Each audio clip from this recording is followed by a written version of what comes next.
Kita ke informasi selanjutnya, pemirsa. Berbagai bantahan para terdakwa bergulir di sidang kasus pembunuhan Brigadir Nofriansyah Yosua Huta Barat.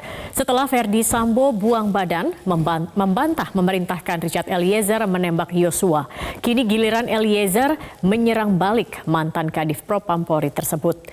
Di sidang dakwaan, Eliezer tak bergeming, sadar akan dijadikan kambing hitam kasus pembunuhan Yosua. Lalu sejauh mana adu kebenaran Verdi Sambo CS versus Eliezer di persidangan? Inilah Top Review.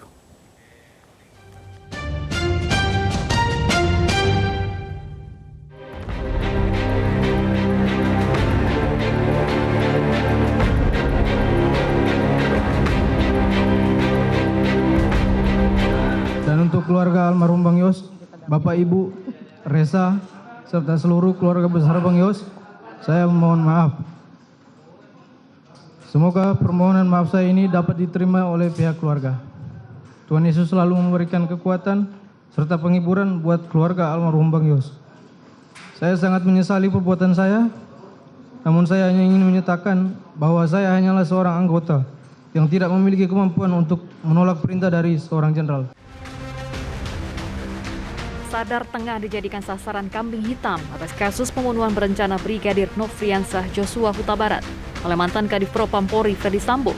Permintaan maaf dan penjelasan terdakwa Richard Eliezer terkait alasannya menembak rekannya sendiri disampaikan usai sidang dakwaan di Pengadilan Negeri Jakarta Selatan Selasa 18 Oktober 2022. Mantan anak buah Verdi Sambo itu mengaku tak mampu menolak perintah atasannya yang kala itu jenderal berpangkat bintang 2.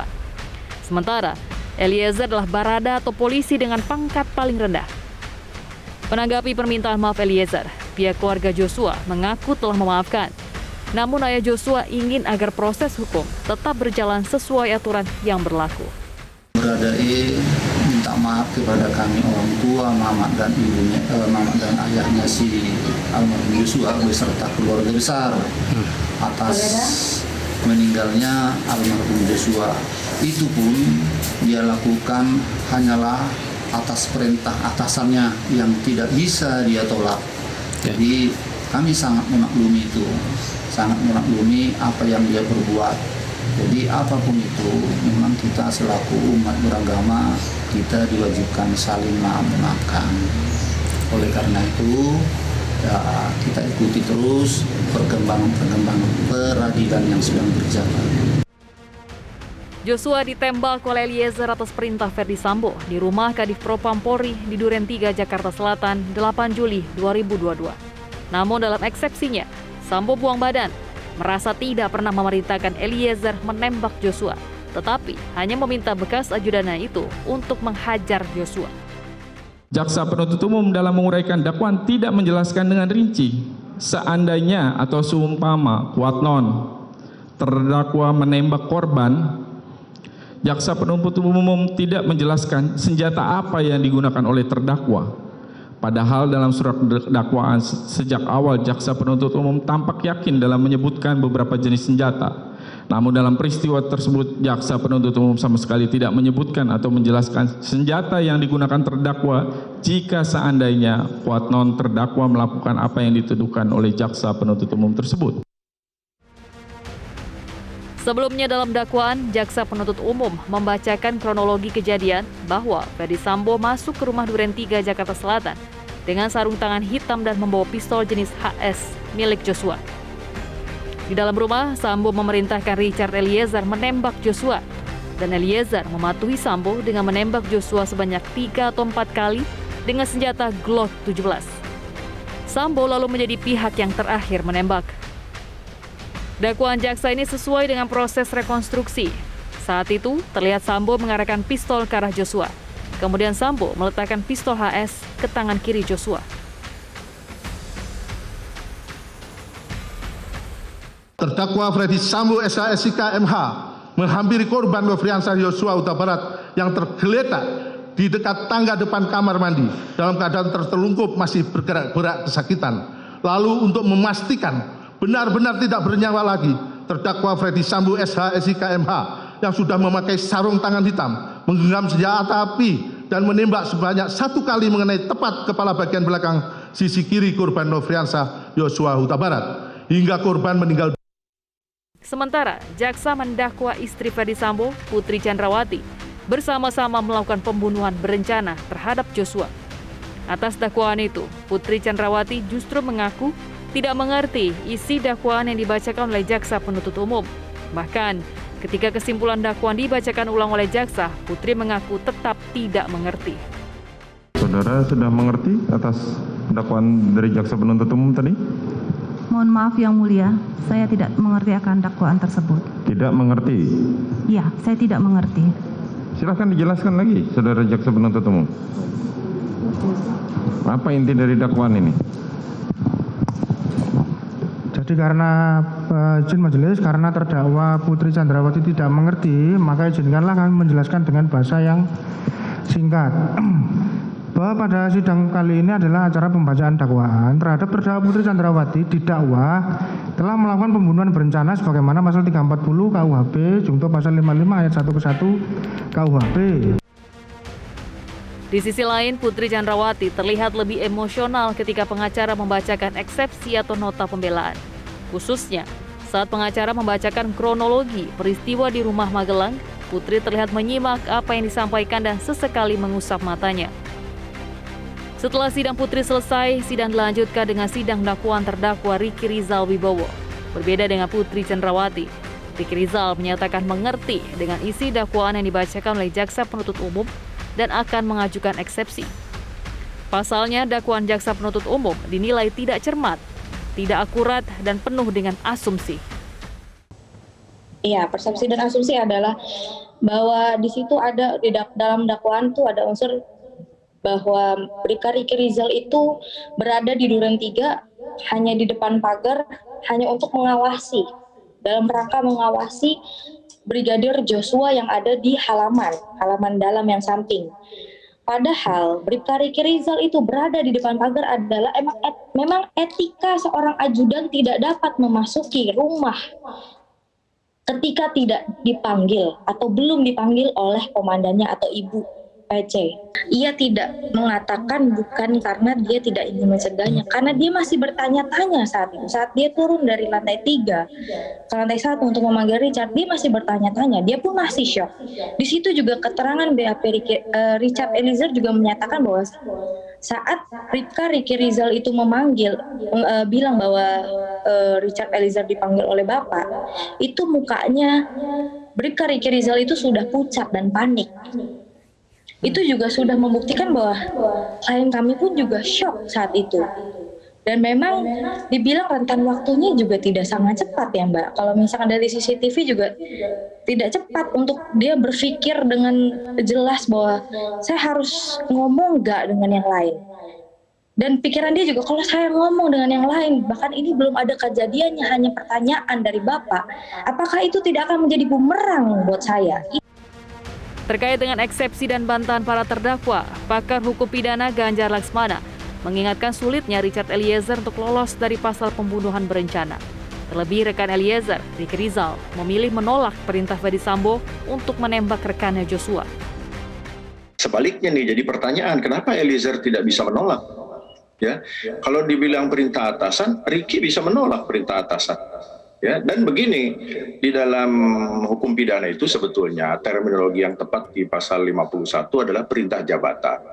Ya, cuma memang dalam praktek seringkali diartikan sebagai perintah atasan. Kenapa? Karena begini, memang atasannya yang memberi perintah, tapi perintah itu diberikan dalam kapasitas jabatan. Nah, sehingga seorang bawahan, siapapun itu ya, itu harus memahami sekali apa yang menjadi tugas, lingkup tugas dan tanggung jawabnya. Sehingga kalau misalnya begini, disuruh tembak, setiap orang harus membayangkan dalam konteks ini misalnya Riki atau Eliezer harus membayangkan, apa iya menembak ini tugas saya. Kalau misalnya berhadapan dengan pelaku kejahatan, tidak ada pilihan, mungkin menembak menjadi pilihan utama, ya, menjadi prioritas. Tapi saya tidak mampu membayangkan ya para anggota kepolisian ini kok berada dalam posisi yang seperti tidak punya pilihan. Kalau dibilang alasan psikologis, saya bisa memaklumi ya situasi psikologisnya, tapi terus terang memaklumi ini bukan berarti membenarkan. Ya, maka saya sering menyayangkan ketika ada anak buah tidak bisa menolak perintah atasan. Menanggapi besarnya kemungkinan Richard Eliezer dijadikan sasaran kambing hitam atas kasus pembunuhan Joshua dan sulit lolos dari pasal pembunuhan berencana, tim penasehat hukum Eliezer pun memutuskan untuk tidak mengajukan eksepsi atau keberatan atas dakwaan jaksa. Penasihat hukum Richard meminta kepada hakim untuk segera menghadirkan Ferdi Sambo, Putri Chandrawati, Ricky Rizal, dan Kuat Ma'ruf di persidangan, paling tidak dalam waktu 3 hari ke depan. Sesuai dengan asas peradilan agar cepat, kami mohon kepada Yang Mulia maupun melalui jaksa penuntut umum untuk menghadirkan saksi bernama Ferdi Sambo, Putri Chandrawati, Ricky Rizal Wibowo, dan Kuat Ma'ruf. Sesuai dengan asas peradilan cepat, kami mohon untuk di waktunya 3 hari ke depan. Kami bermohon. Terima kasih, Mulia. Namun, permintaan untuk menghadirkan Ferdi Sambo dan terdakwa lain ditolak majelis hakim. Dengan periksa saksi, mereka akan tetap dijadikan saksi dan dipanggil ke persidangan ini, tapi waktunya tidak sekarang, tidak dalam waktu dekat ini. Kita periksa saksi semua dari awal. Lalu bagaimana nasib Richard Eliezer yang terancam menjadi kambing hitam kasus pembunuhan Joshua? Tentu penasihat hukumnya harus bisa membuktikan di persidangan bahwa Eliezer benar-benar diperintah oleh Ferdi Sambo untuk menembak Joshua. Jaksa penuntut umum juga harus menyiapkan amunisi barang bukti dan keterangan saksi yang mendukung bahwa Sambo menyusun rencana pembunuhan termasuk melakukan pembunuhan.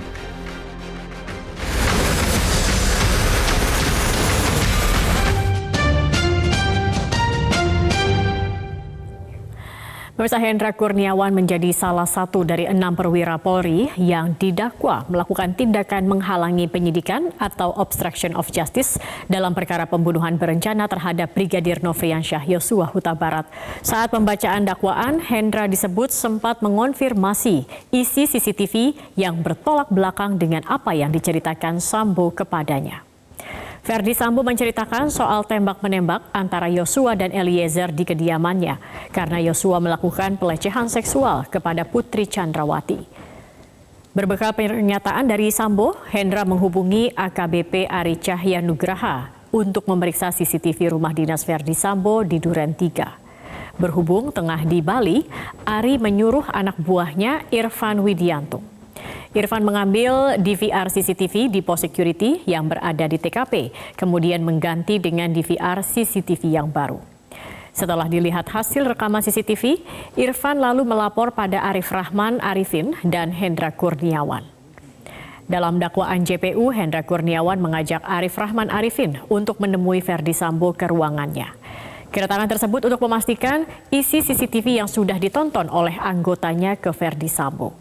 Arif Rahman kaget karena Yosua masih hidup saat Sambo tiba di rumah Duren 3. Hal ini berbeda dengan keterangan Sambo yang mengatakan Yosua sudah tewas saat dirinya tiba di rumah Duren 3. Saksi Arif Rahman Arifin diajak oleh terdakwa Hendra Kurniawan menghadap ke ruangan kerja saksi Ferdi Sambo di Mabes Polri. Kemudian saksi Ferdi Sambo menanyakan maksud dari kedatangan terdakwa Hendra Kurniawan dan saksi Arif Rahman Arifin. Dan dijawab oleh terdakwa Hendra Kurniawan, hendak melaporkan apa yang sebenarnya dilihat oleh saksi Arif Rahman Arifin. Dari rekaman CCTV sebagaimana yang dilaporkan kepada terdakwa Hendra Kurniawan di saat mereka nonton bersama pada waktu dini hari pukul 02.00 waktu Indonesia Barat, tanggal 13 Juli 2022, di mana ditemukan perbedaan keterangan antara saksi Ferdi Sambo yang mengatakan terkait peristiwa penembakan terhadap Nofriansyah Yosua Huta Barat pada saat saksi Ferdi Sambo datang ke rumah dinas Duren 3 telah terjadi tembak-menembak antara Nofriansyah Yosua Huta Barat dengan Richard Eliezer Pudihang Lumiu.